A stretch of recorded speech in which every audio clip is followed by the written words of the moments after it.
সেনাবাহিনীর প্রধান হিসেবে দায়িত্বভার গ্রহণ করেছেন লেফটেন্যান্ট জেনারেল ওয়াকারুজ্জামান। তিনি সাবেক সেনাপ্রধান জেনারেল এস.এম. শফিউদ্দিন আহমেদের স্থলাভিষিক্ত হয়েছেন। রোববার এক বার্তায় এই তথ্য নিশ্চিত করেছেন আন্তঃবাহিনীর জনসংযোগ অধিদপ্তর।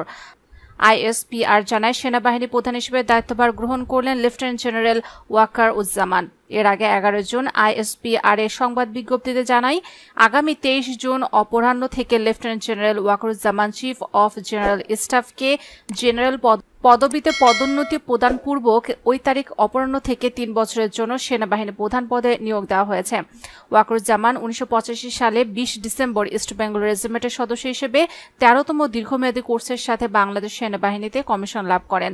সামরিক জীবনের শুরু থেকে বিভিন্ন কোর্সে ভালো ফলাফলের ক্রমধারায় তিনি ডিফেন্স সার্ভিসের কমান্ড ও স্টাফ কলেজ মিরপুর থেকে সাফল্যের সাথে গ্র্যাজুয়েশন সম্পন্ন করেন। পরবর্তী সময়ে তিনি joint services command and staff college যুক্তরাজ্য থেকে গ্র্যাজুয়েট হিসেবে স্বীকৃতি লাভ করেন। তিনি জাতীয় বিশ্ববিদ্যালয়ের আওতায় প্রথম শ্রেণীতে মাস্টার্স অব ডিফেন্স স্ট্র্যাটেজি সম্পন্ন করেন এবং যুক্তরাজ্যস্থ king college university of London থেকে master of arts in defence strategy degree অর্জন করেন।